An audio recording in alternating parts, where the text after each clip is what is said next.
पहिला प्रश्न गावित सरांना असा आहे की गावित सर 2009 मध्ये या ठिकाणी नोकरीला लागले, तर त्यांना ही शाळेची संकल्पना कशी सुचली आणि त्यामागची प्रेरणा काय सर?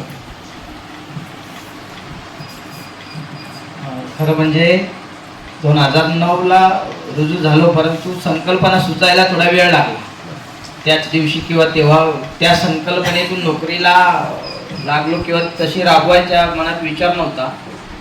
परंतु ती इथली माझ्या घरची कौटुंबिक पार्श्वभूमी परिस्थिती आणि ह्या गावातल्या मुलांची कौटुंबिक परिस्थिती याच्यात साम्य दिसलं.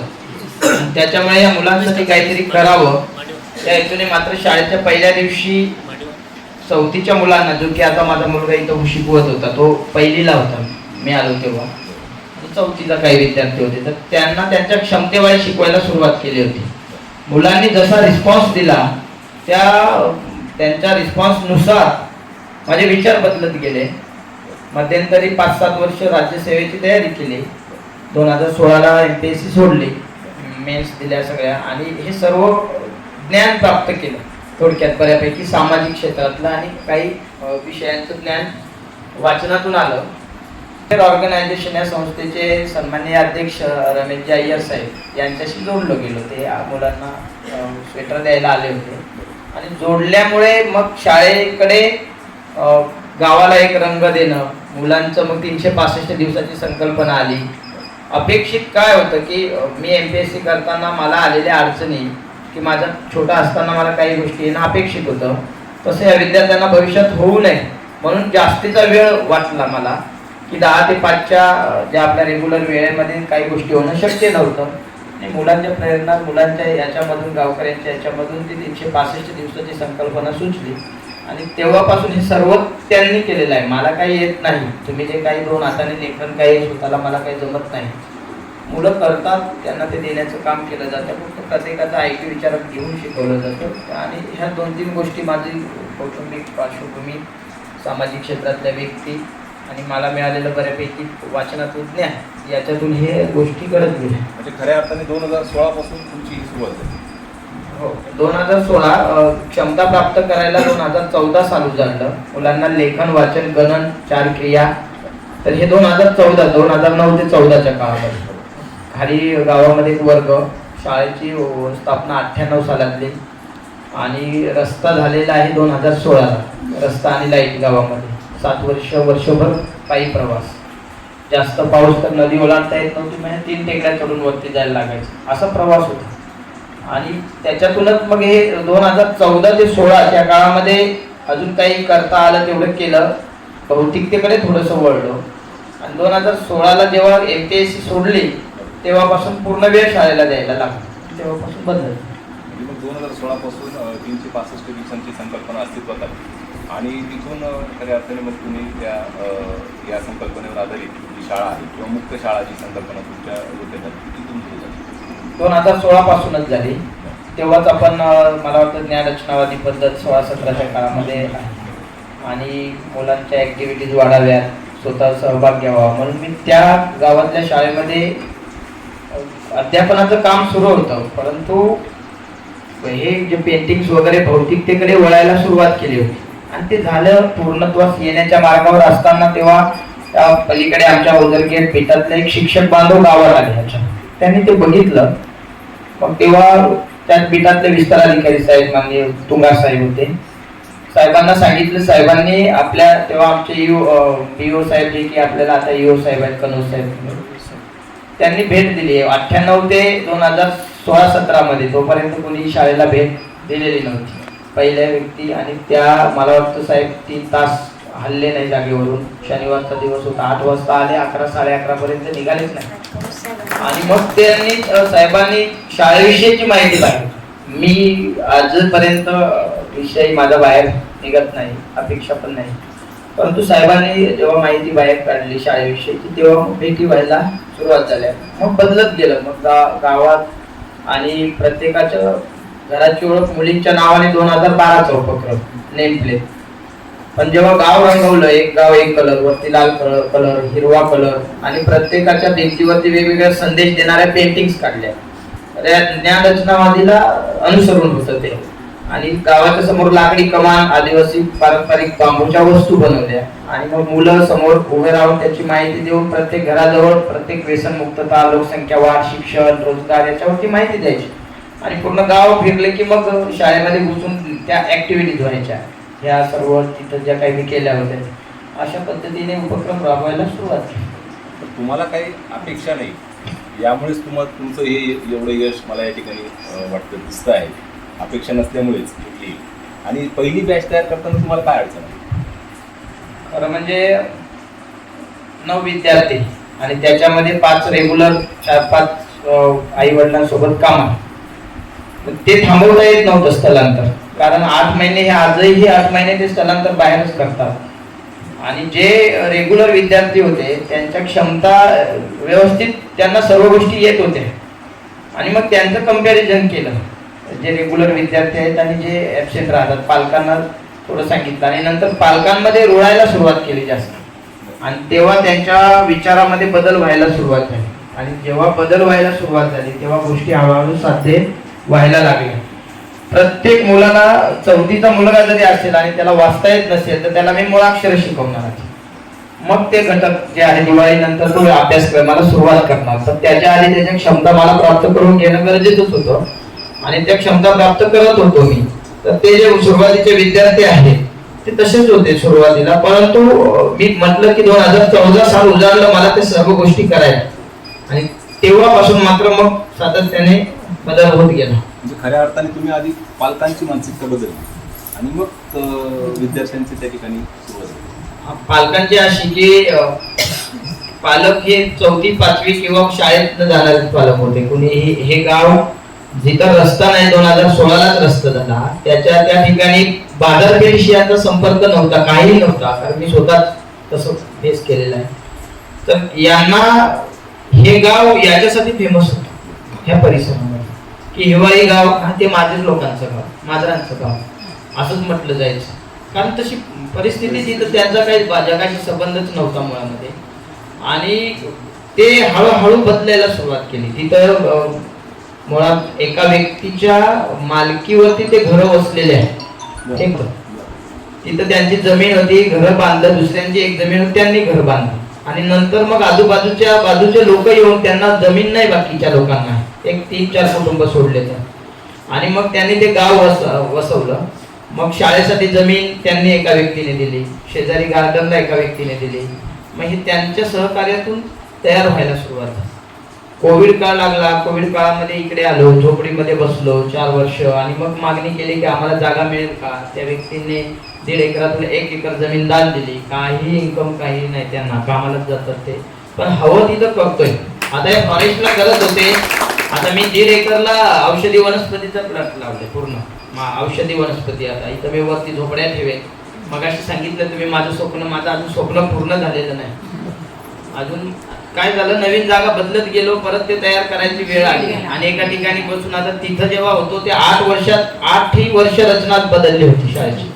कारण ती गोष्ट आल्यानंतर सातत्याने ते ठेवून उपयोग नव्हता. एका वर्षात तेवढा अभ्यास करून घ्यायचा, परत चेंज करायचं, परत ते करायचं, परत चेंज करायचं, सातत्याने करायचं. आता इथं आल्यामुळे इथं आलो आम्ही 15 फेब्रुवारीला. आणि उन्हाळ्यामध्ये सगळं पाण्याचं, मी उन्हाळ्यामध्ये ते किचन आणि तो रूम तयार केला. तिथं पाणी 6 जून पर्यंत पाणी टँकरने पुरवलं मुलांना प्यायला, पण मे महिन्यात पूर्ण पाणी बाहेरून यायचं, तरी ते बांधलं गेलं. मग अजून संकल्पना काय आहे की आता हे मला वाटतं 17 जुलैला सुरुवात झाली पेंटिंग. आणि खरं मला जे पाहिजे ते मी करून घेतोय, असं त्यांच्या मनाने नाही. त्यांचं शिक्षण 4थी पास आहे, ते असे शिकता शिकलेत, पण ते कसरतच होती वरती उभं राहायचं, करायचं, असं हे सगळे विषय घेतले. इथं आता हे आपल्या शाळेच्या ऍक्टिव्हिटीज असणार आहे. इथं मुलं काय वस्तू बनवतात, इकडे गाय चालली जाते, परसबाग, हे शाळेचे वैशिष्ट्य आहेत, हे इथं ठेवले. समोर गुरुकुलच्या धर्तीवरती गुरुजी मुलांना शिकवतात, हे ठेवले. आणि सगळ्यात पहिल्यांदा आई आणि वडिलांचा फोटो काढायचा, म्हणजे माझे गुरु आई वडील पहिले राहतील. आणि या शाळेच्या ऍक्टिव्हिटीज आणि मला सक्सेस व्हायचं आहे, एक पायरी चढून, असे विषय घेतले तिथे. इकडचे विषय भूगोल आहे, क्रीडा आहे, इतिहास आहे, संविधान आहे, माय विजन फॉर इंडिया काय आहे, माझं पुढचं विजन काय, पॉल्युशनचं काय आहे, असे विषय ठेवलेत. याची माहिती मुलं देणार. आता हे सगळी माहिती मिळवलेली आहे, पण त्या दिवशी विचार आला आता हे काय करू, नुसतं माहिती देण्यापेक्षा हे याच्या आपण चार्ट तयार करू याची. आता मी हे प्रिंट करणार बॅनर सगळे जसे असे केले तसे, आणि स्प्रिंगला रोल करणार. दोरी खाली घ्यायची, समजा मला सूर्यमालेची माहिती शिकवायची आहे किंवा मुलांना माहिती द्यायची आहे, तर ते स्प्रिंग दोघे खाली घेतील, दोरी खाली ओढतील, त्याची माहिती सगळी त्याच्यावरती येईल आणि मुलं स्पष्टीकरण करतील. अशा प्रत्येक विषयाचे बॅनर तयार करावे लागतील आणि काम झाले की ते रोल होऊन वरती जाऊन जाणार ऑटोमॅटिक, इतर वेळेला खाली येणार. तर हे त्याच्यासाठी राहील. इथं सर्व विषय घेतले, हे प्रॅक्टिकली हे बोलून त्यांचा अभ्यास होईल. ते पण पूर्ण नाही, मी पण पूर्ण नाही, परंतु जसं तुम्ही आले, तुम्ही सूर्यमाला त्यांना विचारली तर त्यांना तुम्ही 2 प्रश्न विचाराल, ते अडचण आली तर तुम्ही त्यांना समजून सांगाल, त्याच्यातून त्यांचं ज्ञान वाढेल. ह्या हेतूने ते केलेलं आहे. हे झाले की ह्या पूर्ण भिंती ह्या तुम्ही बसलेल्या आहेत, विटा रंगवायच्या आहेत छोट्या छोट्या अक्षरांमध्ये, ते दरवाजे रंगवायचे. आता हे दरवाजे जे केलेत, हा दरवाजा बंद केला की इथे एक क्लास तयार होतो, तो बंद केला की इकडे होतो, तो बंद केला की इकडे होतो. मुळात वर्ग 4 आहे, पण बनतात 10-12 ठिकाणी बनतात. आणि तो क्लोज केला की आता हे लिहायला ठेवणार मुलांना, बाकी पेंटिंग करणार, जसं ते त्याचं ट्रान्सलेट करणार. तिकडे आपल्या प्रमाण भाषा बोली भाषेचे शब्द आहेत, तिकडे जनरल नॉलेजचे शब्द आहेत. तर हे त्यांना लिहिण्यासाठी आणि हे सगळं रंगकाम करायचं.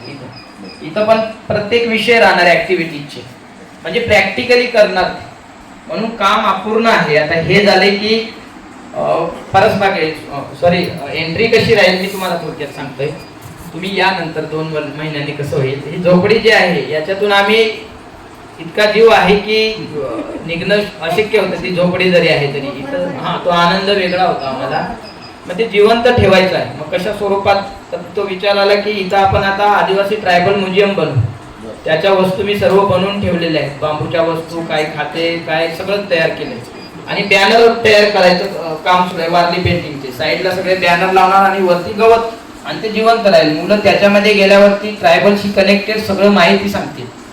इव्हन कोणाला जेवण करायचं असेल, नागलीची भाकरी, उडदाची डाळ, तो 2 रोजगार गावाला प्राप्त होईल. वाद्य बनवायला ठेवले सगळे, काहीतरी सांस्कृतिक कार्यक्रम. तर तिथं झाल्यानंतर पलीकडे भात आहे, तिथं परसबाग लागेल आता आमचा 1 महिन्यानंतर, सगळा भाजीपाला राहील. ते झालं की पलीकडे गोठा आहे, गाय पाळलेली आहे, गायची देखभाल मुलंच करतात, दूध त्यांना आहारामध्ये. त्याच्या पलीकडे फळबाग आहे. तो सर्व अभ्यास झाला की इथं हे मार्किंग केले, उद्यानासाठी केलेले आहे. हे झोके वगैरे मार्किंग परवाला मशीनद्वारे मार्किंग केली. मग ह्या ऍक्टिव्हिटीज होतील. आणि याच्यानंतर वरती जाऊन औषधी वनस्पतीकडे, इथं माझ्याकडे सगळा साठा आहे, कुठलं झाड कुठल्या औषधाला काय वापर करायचा त्याची माहिती मुलं देतील. ते सगळं ड्रिप करून 2 झोपड्या ठेवायच्या आहेत. जेवण करायचं तर वरती जायचं, छानपैकी त्या गवताच्या झोपडीत बसायचं आणि जेवण करायचं. अशा पद्धतीने हा सगळा प्लॅनिंग आहे. 1-2-3 महिने लागणार आहे ते सगळं करायला, म्हणून ते अपूर्ण स्वप्न आहे. ते पूर्ण झालं की निघायला तयार आहे. गुरुकुल पद्धतीचं तुम्ही एक हे दिलं. हा कसं झालं, मी जेव्हा सुरुवात केली ना 2016ला, तर माझा उद्देश काय होता की समजा BEd झालेले विद्यार्थी ह्या परिसरात खूप होते, DEd आणि BEd, आणि हर्सूलच्या बाजारपेठेत ठाणापाड्याला पाहिजे तेवढे मिळायचे. आणि मध्यंतरी जाहिरात न आल्यामुळे त्यांना म्हणजे ते बेकार होते. आणि मग मला वाटलं की DEd सोबतच यांना जर काही कौशल्य प्राप्त झाले तर कुठल्या तरी मार्गातून त्यांना रोजगार मिळेल. आणि म्हणून मी आता माझ्या बॅचेस पुढे गेल्या भरपूर. कोविडमध्ये मी इतके उपक्रम केले, काही रोबोट तयार करणं, वेल्डिंगचे कामं करणं, हे केस कापायचे कामं करणं, शेतीचं ज्ञान असो, प्लंबिंगचं असो ते तयार केलं. आणि हे 365 दिवस शाळा आहे, पण पूर्ण अभ्यास नाही 12 तास. इथं त्यांना प्रत्येक कोणी झाडाला पाणी घालणार, कोणी गायीची देखभाल करणार, कोणी तिकडे वेगळ्याकडे जाणार. हे दिवसभर त्यांना काही ना काही, आणि त्याच्यामुळे त्यांना 12 तास आनंद मिळाला. आणि मग सर्वांगीण विकास व्हावा हा उद्देश. लिहिता वाचता नुसतं येणं आणि त्याच्यातून प्रश्नोत्तर पाठ करणं, आणि पेपरला 100 पैकी 100 मार्क. माझ्या मुलांना 70च मिळतात, 100 मी अपेक्षा पण नाही. पण 30 मार्कांसाठी मी असा प्रयत्न करतोय थोडासा की त्यांना 30 मार्क त्या कौशल्यातून यावे, जेणेकरून पुढे त्यांना अडचण येणार नाही. आता विजन ते बघा इथं तुम्ही समोर दिसते, पुढे त्या पेंटिंग तिकडे तुम्ही नजर टाकली असेल, IAS IPS डॉक्टर शिक्षक वकील काढले, पण त्याच्याबरोबर इथं व्यावसायिक काढले, नावी लोहार चांभार सुतार, हे पण त्यांना लक्षात यायला पाहिजे याच. तर ह्या उद्देशाने ते तयार केले. कुठेतरी असं म्हणता येईल का सर की एक केशव गावित सर IAS किंवा IPS किंवा हे झाले तर 100 तुम्हाला किंवा हजारो IPS या शाळेतून तयार करायची किंवा IAS तयार करायची. खरं सांगतोय म्हणजे शाळेमध्ये बसलोय एक नशिबाने सिलेक्शन झालं नाही त्यावेळेला. सिलेक्शन झालं असतं तर तो आनंदच मिळाला नसता, समाधान मिळालं नसतं. आज इतका आनंद आहे की फार बरं झालं तेव्हा MPSC झालं नाही कारण 2 मार्काने पदं उठले. आज म्हणजे फार वेगळंच हे होतं. दिवसभर मध्ये मुलांमध्ये रमायचं राहायचं आणि त्याच्याचमुळे कदाचित झालं असेल ते. तर स्वप्न तेच आहे आपलं. स्वप्न हे पण आहे 15-20 शिक्षक पण व्हावेत. आता हे साधारणतः 8-9 मुलं DED झालेत आपले आणि आता हे चहा वाटला तो पण DEDला आहे मुलगा सेकंड इयरला. आणि हे जाऊन आता हे हात पसरत नाही तर हात तयार करायचे आहेत त्या मार्गाने आणि ते गावामध्ये जाऊन ते एकदा हात बनवले माझ्यासारखं नाही माझ्यापेक्षा वेगळं करायला पाहिजे त्यांनी तरच ते हे होईल. ते तशा उद्देशाने काम सुरू आहे. सरांनी जे सांगितलं की 10-15 शिक्षक तयार करायचे, जर केशव गावितांसारखे 10-15 अजून शिक्षक तयार झाले तर हजारोच्या संख्येने त्या ठिकाणी मी म्हणतो IPS IAS त्या ठिकाणी तयार होतो.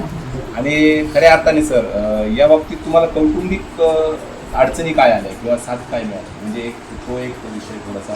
कारण की आम्ही 10 ते 5 शाळा करतो या ठिकाणी सर्व शिक्षक आहोत. आम्हाला माहिती की अडचणी येतात आणि दोघंजण जर आम्ही सर्व्हिसला असू तर जास्त अडचणी येतात. ठीक आहे मॅडम सर्व्हिसला असतील किंवा नसतील मला माहीत नाही ती गोष्ट पण त्या बाबतीत तुम्ही काय सांगू शकता? खरं सांगतोय मी एक निमित्त आहे. निमित्त अशासाठी की मी वेळ दिलेला आहे बाकी काय नाही इथं. आणि हे वेळ द्यायला हे सर्व हात पाठिंबा आहे सगळ्या गोष्टींचा. इथे हे सगळं घडतंय किंवा 5-8 वर्षापासून घडतंय हे मुलांमुळे घडतंय गावकऱ्यांमुळे. दुसरी गोष्ट माझ्या कुटुंब जे आहे आई वडील आहेत भाऊ आहेत मिसेस आहे हे सर्व ऑनलाईन काम. मला खरं सांगतो मला पासवर्ड पण माहीत नाही शाळेचा काय कुठला MTMचा नाही की कुठला शाळा काहीही माहीत नाही. सर्व काम माझा छोटा भाऊ करतो की माझ्या केंद्रातच आहे. 2010ला तो जॉईन झाला आणि तो त्याचं करून माझं सगळं काम काय असेल शिष्यवृत्ती जमा करण्यापासून असेल मीटिंग असेल तर तो स्वतः करतो. हा एक सगळ्यात मोठा पाठिंबा. दुसरं मिसेसचं जे आहे तर आज पण समजा आजच्या दिवसात नाशिकला आहे हॉस्पिटलला 2 वर्ष झालेत. मला हॉस्पिटल पण माहीत नाही कुठं आहे म्हणून 2 वर्षात मी एकदाही गेलेलो नाही. तर हा सगळा खूप मोठा पाठिंबा आहे आणि त्या पाठिंब्यामुळे झाले. आणि यांनी जर कोणीतरी एकाने बाजू खाली घेतली असती तरी मग मला त्रास झाला असता. पण सगळ्यांच्या पाठिंब्याने मी एका ठिकाणी उभा आहे. आणि हे सर्व करत असताना सगळ्यात मोठं सहकार्य प्रशासनाचं पण आहे. त्यांनी जर सहकार्य केलं नसतं केशव चल तू आज इकडे आणि उद्या इकडे तुला यावंच लागेल मग हे सगळं विस्कट नाही. पण त्यांचा जो सपोर्ट आहे गेल्या आता माननीय EO साहेब हे खूप पहिल्या दिवशी जेव्हा आले तेव्हाच विनंती केली होती की साहेब मला काही करा पण मला बाहेर नका म्हणजे बाहेर म्हणजे येऊ देऊ नका. आणि ते आतापर्यंत सगळ्यांनी पाळलेलं आहे आणि म्हणून हे शक्य झालेलं आहे. हा जो योग जुळून आलेला आहे याच्यातली एकही बाजू खाली गेली तरी गडबड होणार. मगाशी सरांशी बोलताना एक गोष्ट लक्षात आली की हे जे स्ट्रक्चर तयार केलं होतं सर आता मला म्हटले की येवला शाखेतून त्यांनी 4.5 लाखाचं लोन काढलं आणि हे स्ट्रक्चर त्या ठिकाणी त्यांनी उभं केलं. ही जी संस्था आहे या संस्थेने फक्त मला वाटतं एवढं एक स्ट्रक्चर त्यांना तयार करून दिलं होतं. जाळ्या वगैरे असो किंवा काय असो ते त्यांनी स्वतः बनवलेलं आहे. आणि सरांच्या बोलण्यातून आणि वागण्यातून त्यांच्याकडे मी जे बघतो आहोत तर एक आध्यात्मिक टच कुठेतरी मला त्या ठिकाणी दिसतो आहे. कारण की संत माणसाजवळ असे कौशल्य जे असू शकतात याबद्दल तुम्ही काय सांगा? नाही आध्यात्मिक नाही म्हणता येणार का नाही तर शेवटी संत कुठे आणि आपण कुठे. फक्त आपण मुलांना येणाऱ्या अडचणीवर मात करण्याचा प्रयत्न करतो एवढंच माहीत आहे मला. बाकी मला काही माहीत नाही किंवा मी त्या अँगलने कधी विचार करणार नाही. केला तर मग माझे पाय जमिनीवरून लगेच वर जातील ते आणि जमिनीवरून पाय वर जाऊ द्यायचे नाही. त्याच्यामुळे ती गोष्ट हे नाही तुम्ही विचार करत नाही सर पण आमच्या ते लक्षात येतंय. कारण की एक त्या याच्यातला माणूसच या गोष्टी करू शकतो की तुम्हाला काही कुठली अपेक्षा नाही आहे. तुम्ही आज सांगतायत की मॅडम दवाखाना काय चालू आहे 2 वर्षापासून किंवा काय जे असते मला दवाखाना सुद्धा माहीत नाही. एवढ्या ज्या गोष्टी एवढं मला वाटतं त्याग आहे तो तुम्ही या शाळेसाठी त्या ठिकाणी केलेला आहे. आणि म्हणूनच कुठं तरी या वृक्षाचं एवढं वटवृक्षात त्या ठिकाणी रूपांतर होत आहे. तर तुमचं अजून पुढचे विजन तुम्ही बोलण्यातून सांगितलेलंच आहे की झोपडीतून आम्हाला जी झोपडी आहे आणि त्यांना ज्या गोष्टी मी त्यांच्या बघितल्या ती जुनी आहे गोष्ट परंतु ती त्यांना सोडायची नाही. जिथ्यातून ज्या मातीतून ते आले ती माती त्यांना त्या ठिकाणी सोडायची नाही. बदलीबाबत काय सांगू शकतो सर आता? मगाशी जाता जे झालं बदलीचं बदली झालेली आहे माझी. मुळात जे विजननुसार काम करतोय ते अजून पूर्ण झालं नाही आणि येणाऱ्या एका बांधवांनी भरल्यामुळे शेवटी प्रशासकीय भाग होता तो. मी पहिल्या दुसऱ्या तिसऱ्या चौथ्या टप्प्यापर्यंत फॉर्म भरला नाही. तिसरा म्हणजे मी सिनियर होतो, तिसराच नंबर होता उलट तालुक्यात. मला पाहिजे ती शाळा मिळणार होती परिसरातली, कुठली पण, नाशिकच्या जवळची पण. तर थोडंसं थांबण्याचा विचार चालू होता की थांबूया, हे पूर्ण करायचा विचार आहे आणि वारसदार शोधायचा आहे मला. मी तेव्हापासून म्हणतोय की मला जाऊन टोकाला काम करायचं आहे जिथं कोणी गेलेलं नाही अशा ठिकाणी. मला माझं पुढचं टर्म घालवायचंच आहे एका ठिकाणी, परत उभं राहायचं आहे वेगळं. मी एका ठिकाणी थांबणार नाही इथं कायमचा आणि मी पलीकडे शहराच्या जवळ पण जाणार नाही कधी. मला जायचं आहे जिथं कोणी नाही अशा ठिकाणी उभं राहायचं आहे. फक्त हे तयार करत असताना मी जावं आणि हे परत खाली आलं तर ते दुःख राहील, दुसरं काही नाही. इथं फक्त कोणीतरी सांगावे की सर तुम्हाला आता मी आलो, तुम्ही आता निघा आणि मी चालवायला तयार आहे. म्हणजे आजच्या ह्या क्षणाला कोणी सांगत असेल तरी मी लगेच जायला तयार आहे. काय झालं की मुलं 25-30 किलोमीटरहून पालक आणतात आणि भरोशावर आणले आणि उद्या जर कदाचित 50 रुपये भाडं खर्च करून येतात ते इथं मजूर वर्गातले मुलं आहेत आणि जर गडबड झाली तर, आणि गावातले मुलं 5 आहेत, असं होऊ नये. पण जर चुकीचा निर्णय त्यांनी घेतला तर ते आहे ते पण सगळं उभारलं ते पण गडबड. तर एक तयार करायचं आहे आणि माननीय शिक्षण मंत्री महोदय साहेबांच्या संकल्पनेतून पर्यटन केंद्र म्हणून हे शाळेच्या धर्तीवरती चालू आहे. तर हे मी जसं तुम्हाला सांगितलं की हे सर्व अभ्यास की बाहेर गोष्टी करणार, हे करणार तर 7-8 तास जाणार आहेत एखाद्या व्यक्तीला आणि इथून रोजगार गावाला आणि रूटला कोणाला तरी रोजगार मिळेल हे इथून काम करायचं आहे. ते मॉडेल पूर्ण करायचं आहे आणि नंतर मग शेवटचं टोक करणार की कुठं तिथून मग एक एवढे वर्ष लागणार नाही. तिथं थोडासा अनुभव आलेला आहे किंवा काही व्यक्ती जोडून ठेवलेल्या आहेत, संस्था जोडल्या आहेत काही, तर तिथं लवकर उभारूया. फक्त मुलं बनवायची आहेत, एवढं झालं की झालं. तर ती जायचंच आहे, फक्त एक थोडीशी खंत, काही 1 वर्ष 2 वर्ष 3 वर्ष, त्याच्यानंतर मग मीच बळजबरी म्हणणार आणि जे गाव मिळालेलं आहे तेच गाव घेणार. तुम्हाला कधी वाटेल की मी बदलेन, पण असं होणार नाही. मला जे गाव मिळालेलं आहे तेच गाव मागायचं आहे, मला हटकून मागणार की मला तेच गाव द्या, पण घ्यायचंच करायचंच आहे. मात्र सरांच्या कर्तृत्वाला सलाम. आम्ही एक साधी शाळा उभी करतो, एक विद्यार्थी आमच्याशी जोडले जातात. या ठिकाणी तुम्ही खूप खूप म्हणजे कल्पनेपलीकडचे कष्ट या ठिकाणी घेतलेले आहेत आणि इतक्या सहजतेने तुम्ही सांगतात की मला फक्त वारसदार हवा आहे माझी ही शाळा सांभाळण्यासाठी आणि मी कुठेही जाऊ शकतो. प्रशासनाचे ठीक आहे नियम असतील किंवा त्या गोष्टी असतील, पण आमची आंतरिक इच्छा अशी आहे की केशव गावितांनी या ठिकाणीच काम करावं आणि अजून ही शाळा मोठी करावी आणि हा परिसर त्या ठिकाणी मोठा करावा. अजून कोणाला काही प्रश्न विचारायचे असतील तर विचारू शकतो. मला वाटतं की गावी सरांची सर्वजण प्रेरणा घेतलीच. प्लस गावी सर तुमच्या माझ्यासाठी सांगते की माझ्याकडे दुसऱ्या केंद्राचे सुद्धा 2 शिक्षक आलेले आहेत. एक मनचंद्र गांगुड सर आहेत आणि ते नितीन सर आहेत. असं म्हणजे मग मुंगी केंद्र पिंपरी केंद्राचे पण 2 शिक्षक आलेले आहेत. नाही काय झालं आता तुमची सर्व्हिस खूप जास्त आहे, मी काहीच नाही त्याच्या पुढे, मी चुकत शिकतोय आणि म्हणून मी म्हणत होतो की मला पूर्ण करू द्या अगोदर. मग आपल्याला पण मुलांच्या ऍक्टिव्हिटीज खूप थांबून ठेवल्यात. आता हे सगळं आवरून घेतलंय आम्ही, म्हटलं इथं खूप तयार हे मांडून ठेवलं होतं पण ते आवरलंय. तुम्ही अनुभवाने ज्ञानाने खूप मोठे आहात. मला काही सजेस्ट करायचं तर तुम्ही करू शकता. म्हणजे काहीतरी शेवटी चुकतच आम्ही पुढे चाललोय, त्याच्यातून तरीही सांगू शकतो तुम्ही काही तुम्हाला सजेस्ट करायचं तर सर्व्हिसनी किंवा वयाने तुम्ही मोठे म्हणतात, परंतु कर्तृत्व आणि नाही सरांचा जो साधेपणा आहे तो आपण बघू शकतो इथे. मी आता जवळून त्यांना बघतोय. साधेपणा आणि या गोष्टी ज्या आहेत तुमच्या या खूप मोठ्या आहेत, आबाळा एवढ्या आहेत. उगाचच काहीतरी शब्द वापरायचे म्हणून मी वापरत नाही. आणि ती खरोखर तुम्ही जेव्हा बोलत होते बदलीविषयी माझ्या अंगावर काटा उभा राहिला. किंवा आपण ज्या शाळेमध्ये जीव टाकतो आणि ते सोडणं म्हणजे ही खूप मोठी गोष्ट असते. आणि तुम्ही अगदी सहजतेने सांगितलं की जर मला एखादा वारसदार मिळाला तर मी तयार आहे या गोष्टीला. आणि एवढ्या सगळ्या गोष्टी करणं आणि एवढी मोठी तुमची स्वप्न आहे तर नक्कीच प्रशासनाला आम्ही सगळे विनंती करू त्या ठिकाणी की सरांचं जेवढं स्वप्न आहे तेवढं तर ते पूर्णतः जाऊ द्या आणि मग त्या गोष्टी त्या ठिकाणी करायला विचारायचं. काम थांबवलेलं नाही, म्हणजे बदली झाली तरी काम थांबलेलं नाही. ते काम थांबवून आपण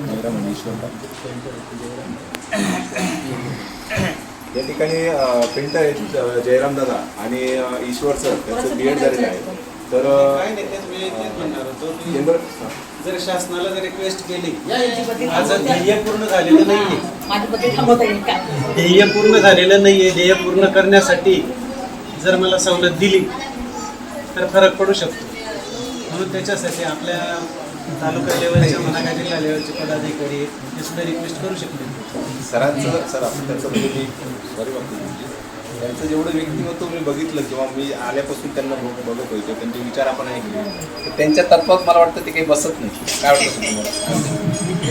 त्यांच्या तत्वात बसत नाही. चालू आहे तसं त्याच पद्धतीने. म्हणजे ते मुळात उद्देश कसा मगाशी जे सांगितलं ना, पालक मुलं जो जीव जडलेला आहे ना, की हे मुलं जर कदाचित बाहेर गेले तर हे जे कष्ट आहेत ते परत शून्यावर आणि त्याला अर्थ नसणार आहे. म्हणून एक थोडासा टप्पा पूर्ण करून त्यांना पाठवायचं.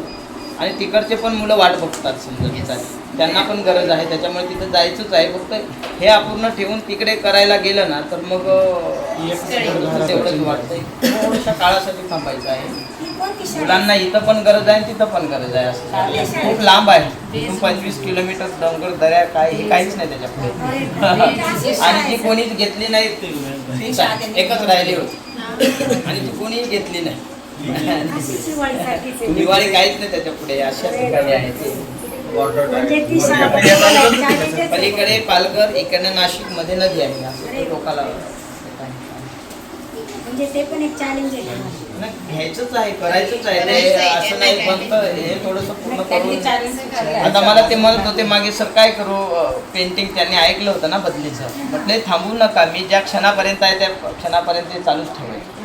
त्याच्यामुळे हे बंद केलं असतं पण नाही केलेलं. हे काम सकाळी त्याने तणनाशक मारलं फळबागामध्ये, झाडं लावले. आता हे काम काय, हे बंद राहणार नाही, हे बंद राहणारच नाही. आणि काय नाही ना असं ठेवायला. पूर्ण काम करायचं. मला वाटतं देशव गावित सर आणि चॅलेंज शिक्षण क्षेत्रातलं हे समानार्थी शब्द आहेत. खरंच आहे, नाही, एकदम. 100% खरंच. तुम्ही नाही तुम्ही सांगतायच साधेपणा आहे तुमचा. तुमच्या वेतनाचा बराचसा हिस्सा तुम्ही या ठिकाणी खर्च करता असं मला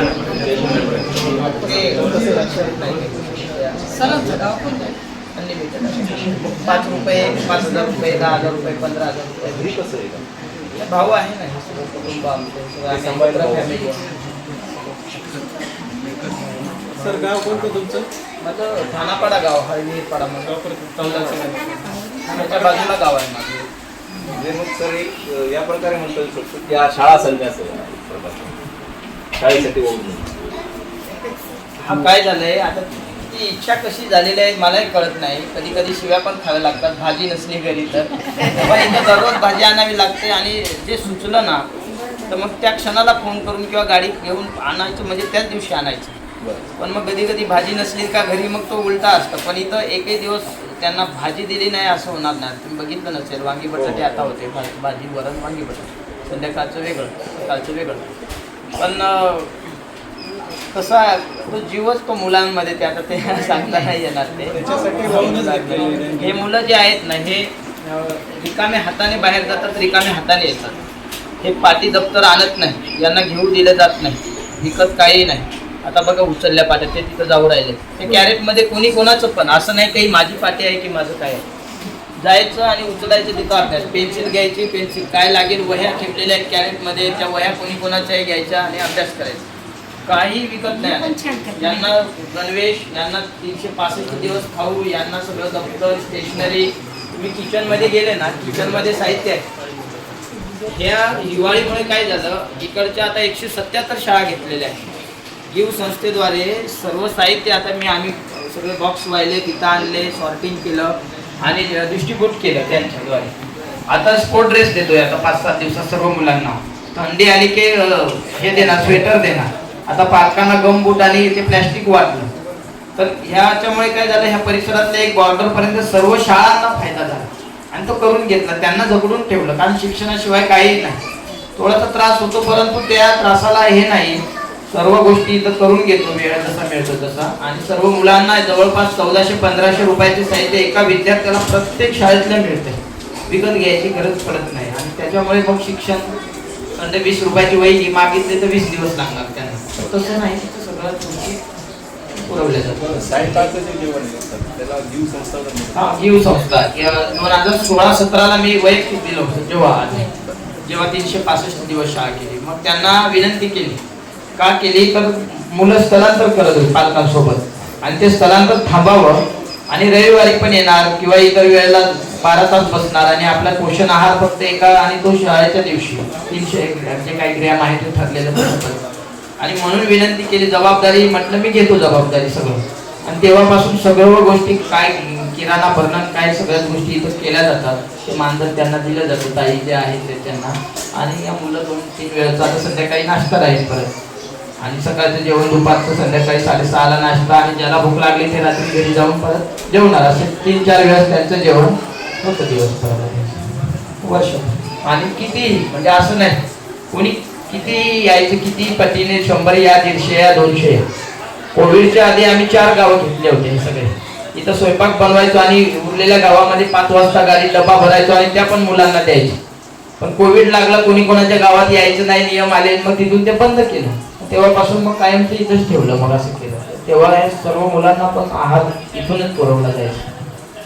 तुम्ही मगाशी म्हटले की मला हे कसं सुचतं माहित नाही. आता महाभारतातला दुर्योधन होता, त्याला कृष्णाने विचारलं होतं की अरे तू असं काय करतो, तो म्हणतो मला हे कसं सुचतं ते मला माहित नाही. बरोबर आहे. म्हणजे एक तो वाईटपणा आणि हा चांगुलपणा, त्या मार्गावर तुम्ही त्या ठिकाणी चालत आहात आणि खऱ्या अर्थाने अतिशय उत्तम तुमचं काम या ठिकाणी दिसत आहे. आणि मी परत एकदा म्हणेल की ह्या ज्या गोष्टी आहेत हे सृष्टी किंवा ईश्वर तुमच्याकडून त्या ठिकाणी करून घेत आहे. ती ताकद तुमच्यामध्ये आहे. तर गावित सरांसाठी सगळ्यांनी एकदा परत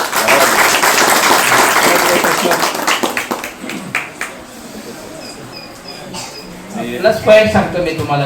थोडंसं मुलांना लिहिता वाचता कसं येतं ते सांगतो. मुलं हे 3.5-4 वर्षाची येतात आणि पहिल्या दिवशी त्यांना वाचता लिहिता, इंग्रजी वाचता लिहिता, गणिताच्या 4 क्रिया आणि पाढे 30च्या पुढे आलेले राहतात. का तर ते बालवाडीच्या वर्गात घेतो म्हणून. आता तुम्ही मला वाटतं मॅम होत्या तिथं, ते पहिलीचे विद्यार्थी बसले होते विवादाबाकी करत, ते जूनमध्ये आले. आणि जे विद्यार्थी माझ्याकडे पूर्वीपासून आहे जे पहिलीला आहे त्यांना मराठी वाचता, इंग्रजी वाचता लिहिता येतं आणि गणित मला वाटतं आता काल भूमिती सुरू झाले. ह्या विटा मोजत होते किती सेंटीमीटर काय हे सगळं. आणि 5वी-6वीचं गणित झालेलं आहे त्यांचं. का तर ते आधी आलेले आहे आणि ते सातत्य ठेवले. पाढे सातत्य, 2 हाताने लेखन सातत्य. फक्त प्रत्येकाला वैयक्तिक शिकवणं. आता पाढे करायला बसले बघा, पाढ्यांचा तास. आता त्यांचा तास सुरू झाला. मला वाटतं आता इंग्रजी मंथनचा तास होता, ते बसले केले मी इकडे असल्यामुळे. पाढे झाल्यानंतर 45 मिनिटे घेतील आणि 15 मिनिटे वाचून दाखवतील. मग माझे आता मंथनचे तास सुरू आहेत, बुद्धिमत्ता, गणित आणि इंग्रजीचं सगळ्या वर्गांना. मग ते सगळ्या वर्गाला, 5वीला मी पहिलीचं शिकवतो, पहिलीला मी 5वीला. आता जसं घेत जाणार तसं सगळ्यांना शिकवत जाणार. पहिलीचा सिलेबस झाला, आता दुसरीचं पुस्तक आता कालपासून घेतलं व्याकरण आणि ते. तर हे आता ग्रुपमध्ये बसलेत हे मुलं, सर्व ग्रुपमध्ये. ग्रुप लीडर आहे, त्याच्यामध्ये बालवाडी 1ली-2रीचे मुलं एकत्र बसले. आता ते त्यांना त्यांचा घेता दुसऱ्यांचा घेतील. मग 1-2-3 दिवस लागतील, कोणाला 1 दिवसात करेल. रविवारच्या दिवशी नवीन पाढे म्हणणार नाही, ग्रुपमध्ये बसून म्हणून घेतील. त्याच्यात ज्यांना आले नाही ते सोमवारपासून करतील आणि ज्यांना पूर्ण आले ते पुढचा करतील. आणि संध्याकाळी 6:30 वाजता 2 हाताने लेखनाचा तास सुरू होईल. एका पेजवरती 2 पेजवरती. थोडक्यात दोन्ही ब्रेन ऍक्टिव्ह असल्यामुळे थोडं स्मरणशक्ती त्यांची बऱ्यापैकी आहे. इथून मी कंटिन्यू घेतोय ते 2 हाताने लेखन आणि दोन्ही मेंदूच काम करतात एका वेळेला. त्याचा फायदा त्यांना अभ्यासात होतोय. म्हणून ते सातत्याने सरळ मिरर लिहिणार, पाढे वेगळे, गणित वेगळे करणार, मराठी इंग्लिश वेगळं लिहिणार, असं ते करतात. आणि शेवटी मात्र एवढं आहे की सगळ्यांना वाचता लिहिता येतं. कोणीच असं नाही की 1ली ते 5वी तुमच्या मुलांनी तासिका लक्ष द्या, वेळापत्रक तयार केलं. एका वर्षात 4-5 वेळेस वेळापत्रक बदलतं, असं नाही. आता रेग्युलर सिलेबस जूनला सुरुवात केली 1 जूनला आणि 10 घटक म्हणजे 6 महिन्यापर्यंत शिकून झाले. मग त्याच्यानंतर परत तासिका त्याच्यात बदल केला. आणि आता चित्रकला घेतलेलं नाही, अजून कार्यानुभव घेतलेला नाही, ते आता दिवाळीनंतर घेणार. आणि त्याच्या आधी स्वाध्याय लिहून झाले. आता स्वाध्याय वाचन सुरू आहे. मग आता गेल्या 20-25 दिवसापासून मंथन त्याच्यामध्ये ऍड केलं. 1 जानेवारीपासून नवोदयचा क्लास ऍड करणार त्याच्यामध्ये. आणि ह्या ऍक्टिव्हिटीज राहणार. आता हे ऍक्टिव्हिटी सर्व शिकवावे लागतील मला. याला त्यावेळेला टाइम टेबल चेंज होईल.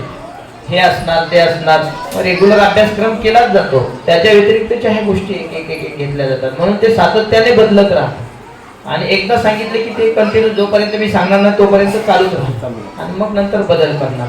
आता मला परवा फोन होता मुंबईहून. आता मुलांची पर्सनॅलिटी म्हणजे थोडंसं वेगळं मी सांगितलंय त्यांना काय मला अपेक्षित आहे ते. तर त्याच्यासाठी सर्व आता ते टीचिंग करणार, ऑनलाईन इथे येणार. मग तो घटक मला ते मध्ये शिकवायचं तर माझ्या टाइम टेबल मध्ये परत बदल करावा लागतो. म्हणजे फ्लेक्झिबल असते, वर्षभर सातत्याने बदलत राहतं. नाही फोटो नाही असेल तर मी देणार तुम्हाला. आजच्या दिवसाचं सकाळचं सांगतोय तुम्हाला, आजपासून आजच्या दिवसाचं टाइम टेबल.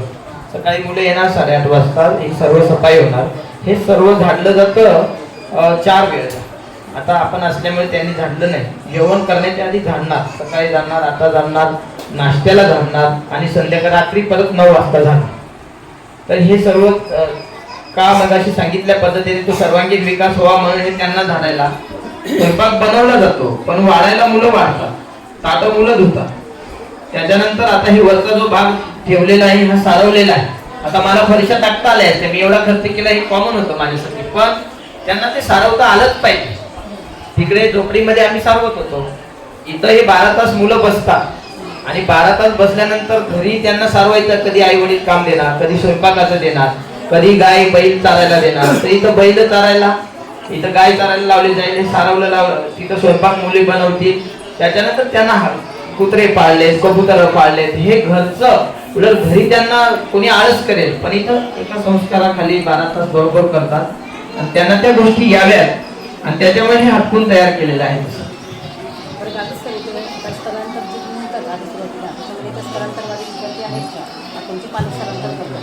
आता नाही, आता तो सुरगाण्याचा तो मुलगा बसलेला आहे बघा इथं पाठीवर.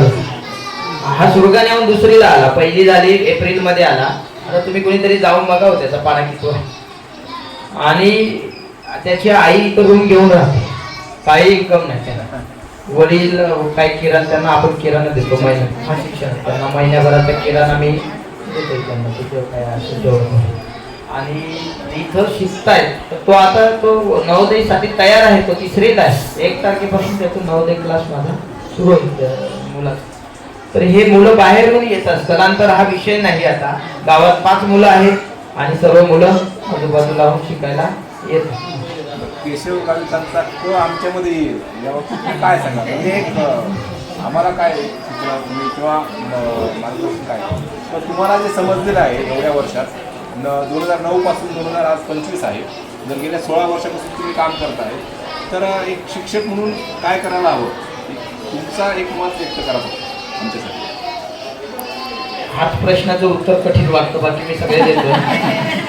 मगाशी सांगितल्या पद्धतीने मी चुकत शिकतोय. प्रत्येक जण प्रत्येक ठिकाणी जाऊन काहीतरी अनुभव घेतोय आणि सर्व संपन्न आहेत असं माझं वैयक्तिक मत आहे.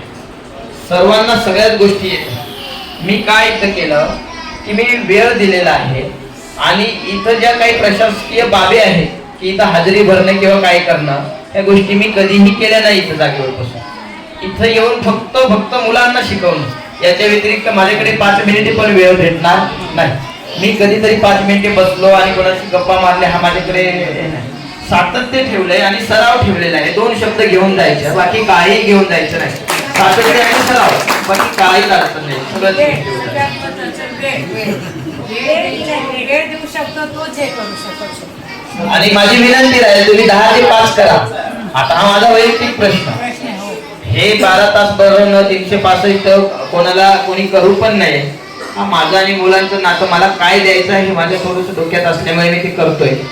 फक्त 10 ते 5 फक्त जसं सांगितलं तसं इतर गोष्टी सोडून कायमचं तेवढंच, त्याच वेळेत तेवढंच देणं, जास्त पण नाही. भरपूर मुलं तिथपर्यंत पोहोचतात. आंतरिक एक आपल्याला एक हे पाहिजे की मुलांसाठी आपल्याला जायचं आहे, बस तेवढंच करायचं, तेवढंच. बस की मी क्षमा मागतो, मला हे उत्तर देता येत नाही तुम्हाला.